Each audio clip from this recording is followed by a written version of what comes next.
नमस्कार, किसान समाचार में आप सभी का स्वागत है। सबसे पहले मुख्य समाचार। केंद्र ने चावल उद्योग संघों को तत्काल प्रभाव से चावल की खुदरा कीमत कम करने का दिया निर्देश। अंतिम उपभोक्ताओं तक पहुंचाए कम कीमतों का लाभ। मुनाफाखोरी के किसी भी प्रयास से निपटा जाएगा सख्ती से।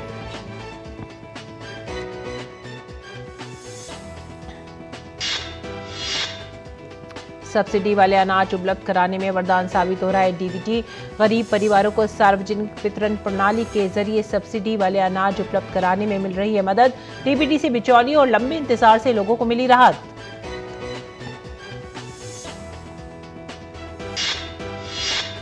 तमिलनाडु के थुथुकुडी में भारी बारिश के बाद जलभराव ने किया आम जनजीवन को अस्त व्यस्त। बाढ़ के हालात को देखते हुए आपदा संभावित क्षेत्रों में एनडीआरएफ व स्थानीय आपदा राहत बल के 250 से ज्यादा जवान तैनात।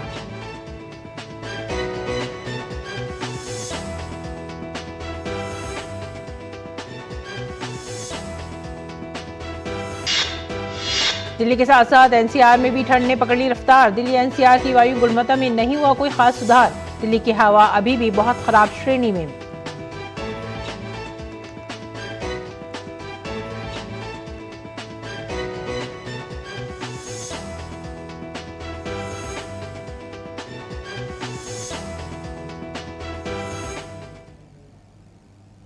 मुख्य समाचार के बाद खबरें अब विस्तार से। केंद्र ने चावल उद्योग संघों को तत्काल प्रभाव से चावल की खुदरा कीमत कम करने का निर्देश दिया है।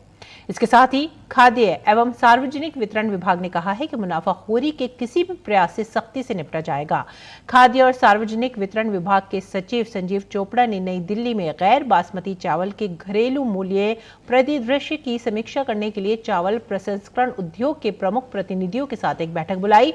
बैठक में इस बात पर चर्चा हुई कि इस खरीफ की अच्छी फसल भारतीय खाद्य निगम एफसीआई के पास पर्याप्त भंडार होने और चावल के निर्यात के बारे में विभिन्न नियमों के बावजूद चावल के घरेलू मूल्य बढ़ रहे हैं।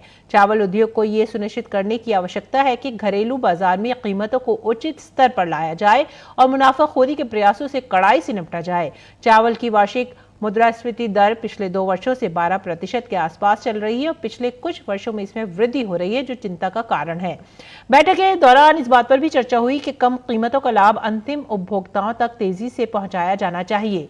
प्रमुख चावल उद्योग संघों को परामर्श दिया गया कि वे अपने संघ के सदस्यों के साथ इस मुद्दे को उठाएं और सुनिश्चित करें कि चावल की खुदरा कीमत तत्काल प्रभाव से कम हो। भारतीय खाद्य निगम एफसीआई ने चावल प्रसंस्करण उद्योग को सूचित किया कि अच्छी गुणवत्ता वाले चावल का पर्याप्त भंडार उपलब्ध है, जिसे खुला बाजार बिक्री योजना ओएमएसएस के अंतर्गत 29 रुपए प्रति किलोग्राम के आरक्षित मूल्य पर प्रदान किया जा रहा है। यह भी सुझाव दिया गया कि निर्माता व्यापारी खुला बाजार बिक्री योजना ओएमएसएस के अंतर्गत भारतीय खाद्य निगम एफसीआई से चावल उठाने पर विचार कर सकते हैं, जिसे उपभोक्ताओं को उचित लाभ के अंतर के साथ बेचा जा सकता है। आगे बढ़ते अगली खबर की तरफ। भारत सरकार ने समुद्री प्रजातियों के संरक्षण के लिए तटीय राज्यों और द्वीपों में 130 समुद्री संरक्षित क्षेत्र अधिसूचित किए हैं।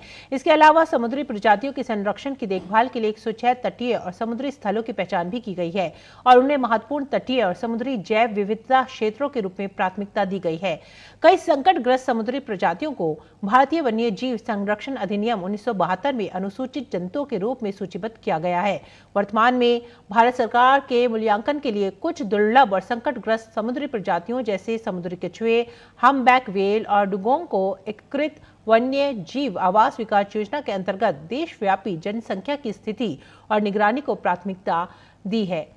लुप्त प्राय प्रजाति पुनः प्राप्ति कार्यक्रम के अंतर्गत डुगोंग के संरक्षण और उनके आवास संरक्षण की दिशा में देशव्यापी प्रयास के साथ ही समुद्री स्तनपायी डुगोंग पर विशेष ध्यान दिया गया है और डुगोंग और समुद्री घास से संबंधित समुद्री प्रजातियों के संरक्षण के लिए पाक की खाड़ी में लगभग 450 वर्ग किसी क्षेत्र को डुगोंग संरक्षण रिजर्व घोषित किया गया है। मंत्रालय ने भारत में समुद्री कछुओं और उनके आवासों को संरक्षित करने के उद्देश्य से एक राष्ट्रीय समुद्री कछुआ कार्य योजना भी जारी की है। इसके अलावा प्रोजेक्ट डॉल्फिन के अंतर्गत मंत्रालय समुद्री जैव विविधता की प्रजातियों की निगरानी और संरक्षण के लिए समुद्री डॉल्फिन को शामिल करने पर खर्च कर रहा है।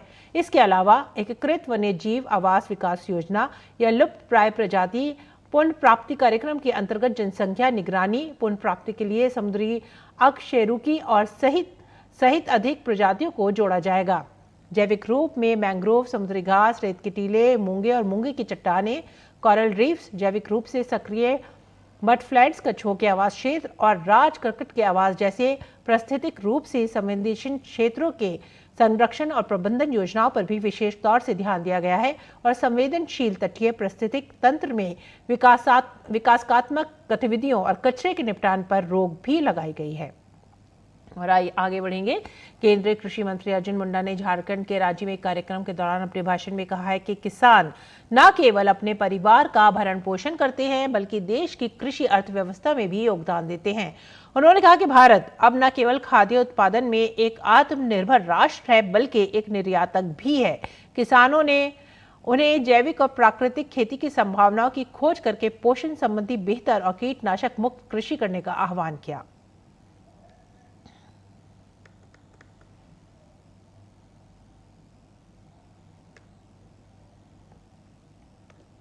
सरकार ने किसानों को सरकारी योजनाएं उपलब्ध कराने और योजनाओं के विषय में सटीक जानकारी उपलब्ध कराने की दिशा में एक महत्वपूर्ण पहल की शुरुआत की है।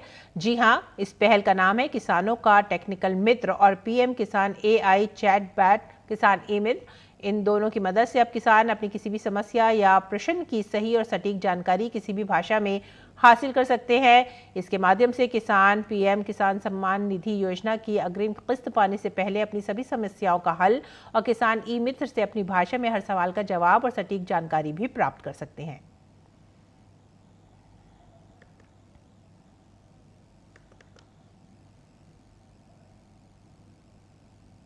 और किसान भाइयों के लिए सर्दियों में खेती करना काफ़ी चुनौतीपूर्ण कार्य है।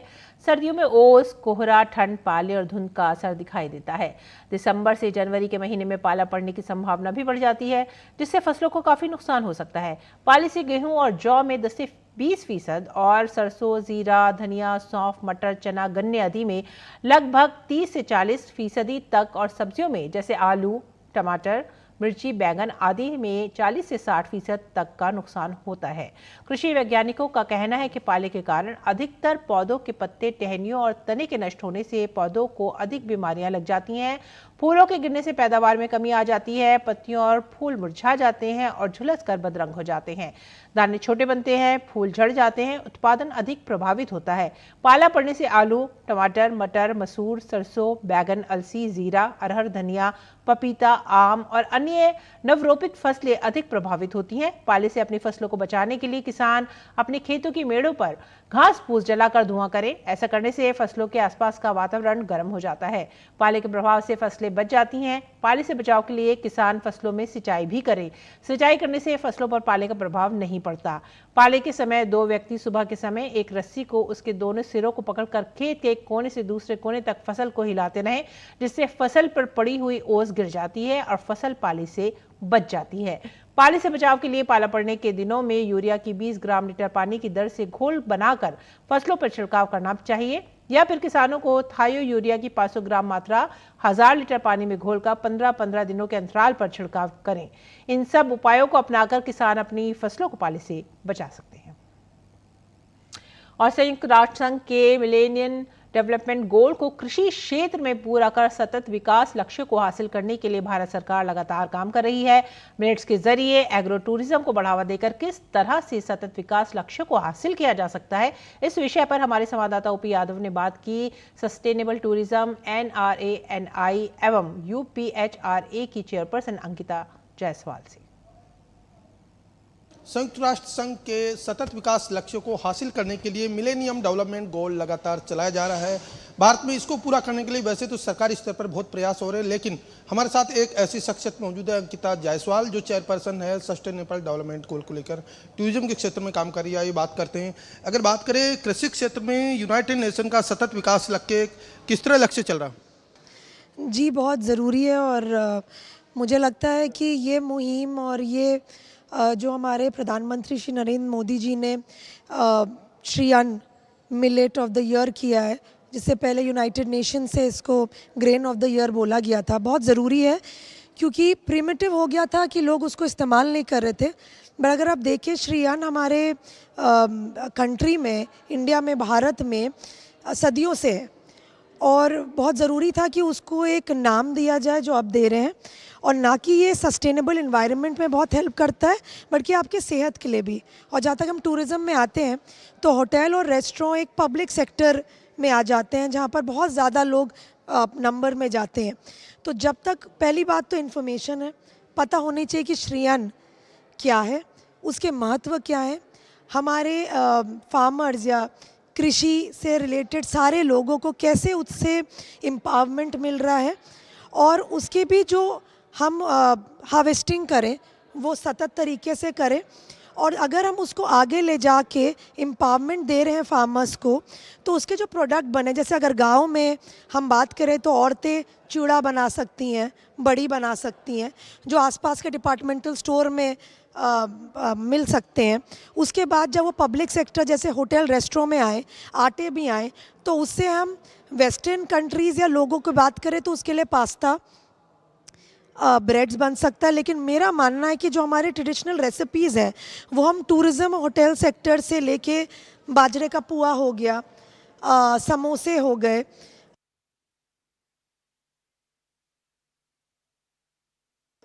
उसको अगर हम आगे ले जाएंगे तो उसमें बहुत बढ़ोतरी होगी हमारी। और मेरी यही कोशिश रही है, और जितने भी लोग जो काम कर रहे हैं, क्योंकि टीम वर्क होता है, हमने कृषि धन पर डॉक्यूमेंट्री भी की है बताने के लिए कि कैसे टूरिज़्म में हर होटल के आसपास जो फार्म्स हो कृषि वाले, ज्वार बाजरा आपके स्टेट से जो भी रिलेटेड हो, उसमें जो फॉरेनर्स हैं या आपके लोकल लोग भी उसको विज़िट कर सकते हैं, उनके बारे में जान सकते हैं, उसके बाद होटल में आके एक मील खा सकते हैं जिससे उनको उसकी अहमियत और पता लगेगी। आजकल एग्रो टूरिज्म का बहुत ही स्कोप देखने को मिल रहा है। एग्रीकल्चर सेक्टर के साथ साथ होटल इंडस्ट्री, तमाम तरह की जगह पर एग्रो टूरिज्म को बढ़ावा मिल रहा है और ये किसानों के लिए रोजगार का बहुत बड़ा माध्यम बन रहा है। देखिए, एक मुहिम है जो हर एक व्यक्ति के प्रयास से आगे बढ़ेगा। हम, मेरे से, आपसे, यहाँ जितने भी लोग हैं उनसे, अभी भी उनके अंदर वो कॉन्फिडेंस थोड़ा है, जो आ गया वो बहुत ज़रूरी है। देखिए, हर चीज़ की शुरुआत बहुत ज़रूरी है और धीरे धीरे करके बढ़ रहा है। तो सतत तरीके से जब वो कृषि उद्योग में या अपने फार्म्स में उसको उगाएंगे, बाजरा हो, ज्वार हो, रागी हो, बाकी और सवाई चावल जितने भी और हैं उसको उगाएंगे, फिर वो सही तरीके से गवर्नमेंट के द्वारा, एफपीओज़ द्वारा वो मार्केट में पहुँचे और पब्लिक सेक्टर में आए तो टूरिज्म में और बढ़ेगा। तो अंकिता जायसवाल, जिनका मानना कि सतत विकास लक्ष्यों को हासिल करने के लिए कृषि क्षेत्र में संयुक्त राष्ट्र संघ का जो मिशन है उसको न केवल वो लगातार पूरा कर रही है बल्कि कृषि क्षेत्र के साथ साथ पर्यावरण को ग्रीन और क्लीन बनाने का काम भी कर रही है। मेरे सहयोगी कैमरामैन सुमित धीमान के साथ मैं OP Yadav, DD news, Delhi. आगे बढ़ेंगे अगली खबर की तरफ। केंद्रीय पर्यावरण, वन और जलवायु परिवर्तन राज्य मंत्री अश्विनी कुमार चौबे ने लोकसभा में एक लिखित उत्तर में बताया कि देश में लगभग 1,70,000 गांव वन क्षेत्रों के निकट स्थित हैं, जिन्हें अक्सर वन सीमांत गांव कहा जाता है। लगभग 300 मिलियन लोग वनों पर निर्भर हैं। उन्होंने बताया कि भारत के संविधान की 5वीं अनुसूची अनुसूचित क्षेत्र और अनुसूचित जनजातियों के प्रशासन और नियंत्रण के लिए विशेष प्रावधान प्रदान करती है। राष्ट्रीय वन नीति वन संरक्षण और वनों के प्रबंधन में स्थानीय समुदायों, मुख्य रूप से आदिवासी समुदायों को शामिल करते हुए भागीदारी दृष्टिकोण से संयुक्त वन प्रबंधन समितियों और ग्राम पारिस्थितिकी विकास समितियों की स्थापना की गई है। इसके अलावा अनुसूचित जनजाति और अन्य पारंपरिक वन निवासी अधिनियम वन में रहने वाले आदिवासी समुदायों और अन्य पारंपरिक वन निवासियों के वन संसाधनों के अधिकारों को मान्यता देता है, जिन पर ये समुदाय विभिन्न प्रकार की आवश्यकताओं, जिनमें आजीविका, निवास और अन्य सामाजिक सांस्कृतिक आवश्यकताएं भी शामिल हैं, के लिए निर्भर थे। अधिनियम में स्वयं खेती और निवास के अधिकार, सामुदायिक अधिकारों के साथ साथ पारंपरिक प्रथागत अधिकारों की मान्यता और स्थायी उपयोग के लिए किसी भी समुदाय को वन संसाधन की सुरक्षा, पुनर्जनन या संरक्षण या प्रबंधन का अधिकार शामिल है।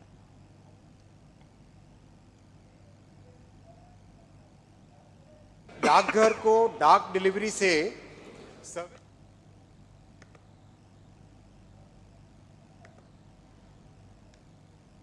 और आई रुख करते हैं तमिलनाडु का। तमिलनाडु के तुतुकुडी में भारी बारिश के बाद शहर के विभिन्न हिस्सों में जलभराव देखा गया।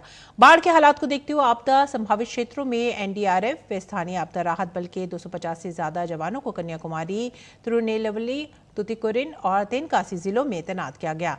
राज्यपाल एन रवि ने बाढ़ की स्थिति की समीक्षा के लिए आज बैठक बुलाई है। इस बीच चेन्नई मौसम विभाग ने तमिलनाडु और कराईकल के कई जिलों में अलग अलग स्थानों पर मध्यम गरज और बिजली गिरने के साथ मध्यम बारिश होने की संभावना भी जताई है।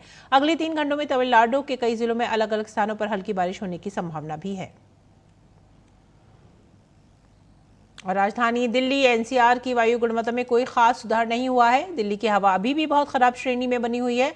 वायु गुणवत्ता का स्तर 350 है। बात अगर ठंड की करें तो दिल्ली के साथ साथ एनसीआर में भी ठंड ने रफ्तार पकड़ ली है। एनसीआर के कई इलाकों में जबरदस्त ठंड के साथ कोहरा भी पड़ना शुरू हो गया है।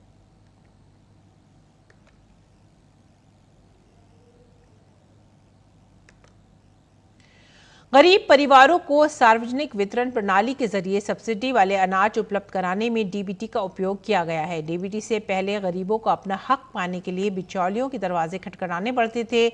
लंबी कतारों में घंटों इंतजार करना पड़ता था।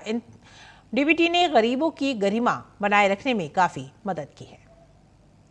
भारत की डायरेक्ट बेनिफिट ट्रांसफर यानी सीधे खाते में पैसे ट्रांसफर करने की प्रणाली को दुनिया भर में व्यापक पहचान मिली है। इसके जरिए सरकार की तमाम योजनाओं का लाभ लोगों को सीधे मिल रहा है। डीबीटी विभिन्न सरकारी योजनाओं के लाभों को सीधे लाभार्थियों के खाते में हस्तांतरित करने के लिए डिजिटल पब्लिक इंफ्रास्ट्रक्चर का फायदा उठाता है। तमाम रिपोर्ट्स से संकेत मिलते हैं कि 53 मंत्रालयों की 310 सरकारी योजनाओं में लाभार्थियों तक पहुंचने के लिए डीबीटी का उपयोग किया गया है। रिपोर्ट्स के मुताबिक डीबीटी के कारण करीब 1.14% जीडीपी की बचत होने का अनुमान है। 2014 के बाद डीबीटी में योजनाएं जोड़ने के बाद सरकार करदाताओं के करीब 3 लाख करोड़ रुपए बचाने में सफल हुई है। गरीब परिवारों को सार्वजनिक वितरण प्रणाली के जरिए सब्सिडी वाले अनाज उपलब्ध कराने में भी डीबीटी का उपयोग किया गया है। हालांकि डीबीटी की शुरुआत 2013 में हुई थी, लेकिन 2017-18 के बाद जनधन, आधार और मोबाइल के साथ इसकी पूरी क्षमता महसूस की गई थी। डीबीटी के जरिए सरकार पेंशन,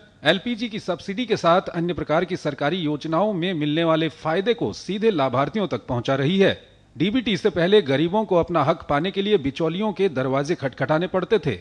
उन्हें अक्सर लौटा दिया जाता था या उन्हें लंबी कतारों में घंटों इंतजार करना पड़ता था। इससे उनकी गरिमा को ठेस लगती थी और उन्हें सम्मान नहीं मिलता था। यानी डीबीटी ने गरीबों की गरिमा को बनाए रखने में मदद की है।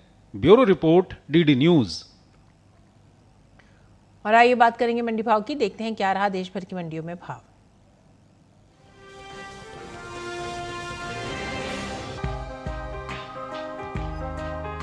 कृषि उपज मंडियों में धान की आवक सामान्य बनी हुई है। सोमवार को ज्यादातर मंडियों में धान का कारोबार गिरावट के साथ हुआ, जबकि कुछ मंडियों में धान के भाव स्थिर रहे। एग मार्केट के मुताबिक गुजरात की दाहोद मंडी में 16 दिसंबर को धान का भाव रहा 1985 रुपए, जो कि 18 दिसंबर को 5 रुपए टूटकर 1980 रुपए हो गया। राजस्थान की कोटा मंडी में 16 दिसंबर को धान का भाव रहा 3700 रुपए। 18 दिसंबर को इसका भाव 100 रुपए टूटकर 3600 रुपए पर आ गया। उत्तर प्रदेश की लखीमपुर मंडी में 18 दिसंबर को धान का भाव 10 रुपए लुढ़क कर 2090 रुपए से 2080 रुपए पर आ गया। वहीं राज्य की बदायूं मंडी में इस दौरान धान के सौदे स्थिर भाव पर हुए।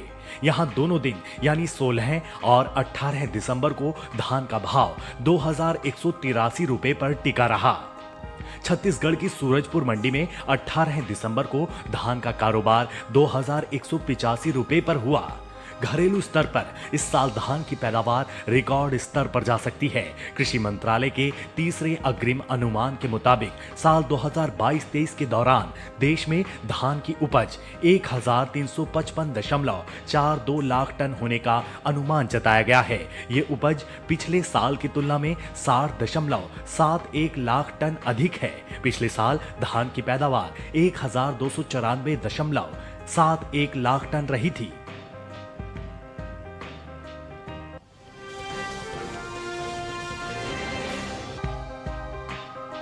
सोमवार को अरहर के बाजार में मिले जुले रुख के साथ कारोबार हुआ। दाहोद और लिंगा सुगुर मंडी में भाव घटे, वहीं राजकोट और गाजियाबाद मंडी में भाव में मजबूती दर्ज की गई। एग मार्केट के अनुसार गुजरात की दाहोद मंडी में 16 दिसंबर को अरहर का भाव रहा 8000 रुपए। 18 दिसंबर को ये 300 रुपए गिरकर 7,700 रुपए क्विंटल रह गया। राज्य की राजकोट मंडी में तेजी का रुख रहा। यहां 16 दिसंबर को अरहर का भाव 10,000 रुपए था। 18 दिसंबर को इसमें 250 रुपए की तेजी आई और भाव 10,250 रुपए क्विंटल हो गया। उत्तर प्रदेश की गाजियाबाद मंडी में तेजी का सिलसिला जारी रहा। यहां 16 दिसंबर को अरहर का भाव 9,600 रुपए क्विंटल था, जो 18 दिसंबर को 200 रुपए चढ़कर 9,800 रुपए हो गया।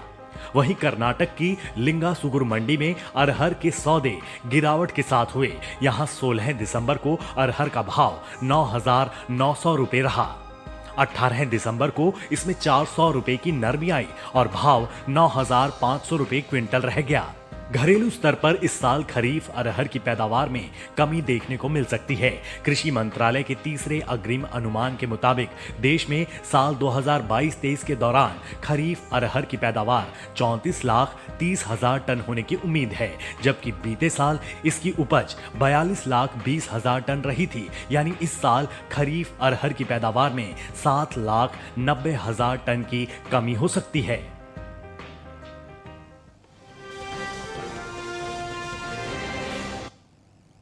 और आइए बात करते हैं मौसमी खेती की। किसान इस मौसम में कैसे अपनी खेती का ख्याल रख सकते हैं, देखते हैं।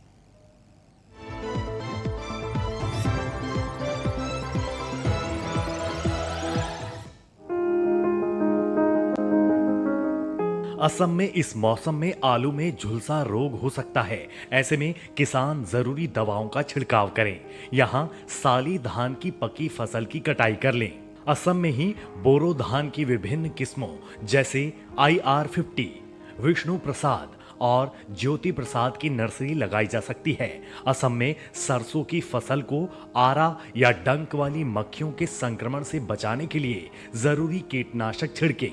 यहाँ केले के गुच्छों को कम तापमान से बचाने के लिए इसे सफेद पॉलीथीन से ढक दें। असम में चाय के बागानों की कटाई छटाई करते रहें। असम में इस मौसम में मसूर, राजमा, मटर और अलसी की बुआई की जा सकती है। यहाँ नींबू के पौधों में चूसक कीट से नियंत्रण के लिए संक्रमित पौधों को हटा दें और इसमें बोडो मिश्रण का छिड़काव करें। मेघालय के किसान टमाटर की विभिन्न किस्मों की नर्सरी लगा सकते हैं। मेघालय में ही गोभी, फूल गोभी और ब्रोकली की भी नर्सरी लगाई जा सकती है। यहाँ अदरक और हल्दी प्रकंद रोग दिखाई देने पर सिंचाई से बचे। पौधों का जमीन से ऊपर का हिस्सा सूख जाने पर खुदाई करें। मेघालय में अनानास के पके फलों की तुड़ाई कर लें। मेघालय में ही अमरूद के पौधों में गोबर की खाद डालें। यहाँ मटर की उन्नत किस्मों जैसे आर्केल, SN10 और आजाद मटर 4 की बुआई की जा सकती है। मेघालय में ही मूली, गाजर और शलगम की बुआई की जा सकती है। इनकी बुआई से पहले इनके बीजों को उपचारित जरूर करें।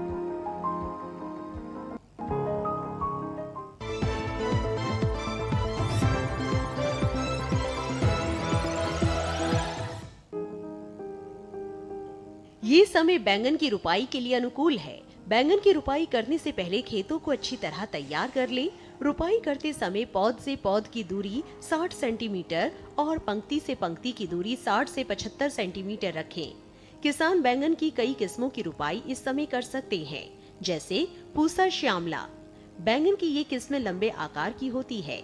इस किस्म की बुआई करते हैं। इस किस्म की 1 हेक्टेयर में 390 क्विंटल पैदावार ले सकते हैं। इसकी शाखाएं सीधी होती है और पौधा कांटा रहित होता है। पूसा पर्पल क्लस्टर की रुपाई भी की जा सकती है। ये किस्म उत्तरी भारत के मैदानी और पर्वतीय इलाकों के लिए अच्छी होती है। 1 हेक्टेयर में 200 क्विंटल पैदावार ली जा सकती है। इसकी लंबाई 10 से 12 सेंटीमीटर होती है। इसका रंग गहरा बैंगनी होता है। इसके अलावा पूसा अंकुर की रुपाई की जा सकती है।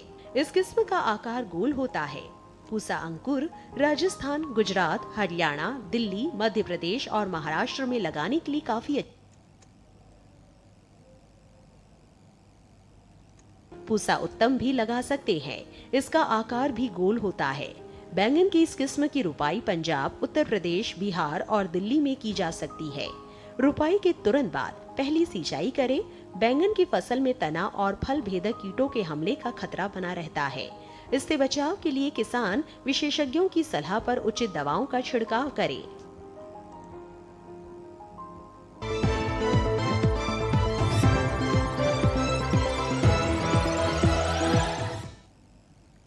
और अब जानते हैं कुछ और खबरें खास खबर में। भारतीय जनता पार्टी संसदीय दल की आज बैठक हुई। प्रधानमंत्री नरेंद्र मोदी समेत भाजपा के सभी सांसद पार्टी के संसदीय दल की बैठक में शामिल हुए। संसद की सुरक्षा में हुई चूक को लेकर संसद में हंगामा करने पर रविशंकर प्रसाद ने विपक्ष को आड़े हाथों लिया। उन्होंने कहा कि विपक्ष विधानसभा चुनाव में मिली करारी हार से हताश निराश हो चुका है। ज्ञानवापी केस में इलाहाबाद हाई कोर्ट से मुस्लिम पक्ष को बड़ा झटका लगा है। अदालत ने सिविल वाद की पौषणीयता को चुनौती देने वाले मुस्लिम पक्ष की सभी 5 याचिकाएं खारिज कर दी हैं। ये फैसला जस्टिस रोहित रंजन अग्रवाल की सिंगल बेंच ने सुनाया। इलाहाबाद बार एसोसिएशन के अध्यक्ष अशोक कुमार सिंह ने इसे ऐतिहासिक फैसला बताया। उन्होंने कहा कि न्यायालय ने बहुत सही फैसला दिया है और इसे सबको मानना चाहिए। IMF के अनुच्छेद 4 परामर्श रिपोर्ट में RBI की सक्रिय मौद्रिक नीति कार्रवाइयों की प्रशंसा की। IMF ने कहा कि भारतीय अर्थव्यवस्था बेहतर प्रदर्शन कर रही है। इसके साथ ही वित्तीय स्थिरता मजबूत बने रहने की उम्मीद भी जताई। केंद्रीय मंत्री अनुराग सिंह ठाकुर ने सोशल मीडिया प्लेटफॉर्म X पर एक वीडियो शेयर किया। वीडियो में उन्होंने कहा कि युवा भारत, सशक्त भारत, सक्षम भारत। पिछले कुछ वर्षों में भारत ने ऐतिहासिक उपलब्धियां अर्जित कर विश्व पटल पर अपनी एक नई पहचान बनाई है।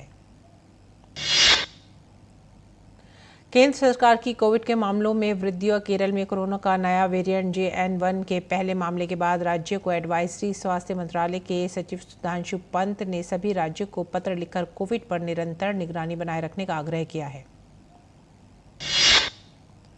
गोवा मुक्ति दिवस के अवसर पर गोवा के मुख्यमंत्री प्रमोद सावंत ने गोवा लिबरेशन डे की 62वीं वर्षगांठ के अवसर पर ध्वज फहराया। पश्चिम बंगाल के हावड़ा में एक पेपर मिल में सुबह करीब 4:30 बजे आग लग गई। घटना की खबर मिलते ही दमकल की 5 गाड़ियां मौके पर पहुंची और आग पर काबू पा लिया। इसी के साथ ही आप हमारी पूरी टीम को दीजिए आज्ञा। नमस्कार।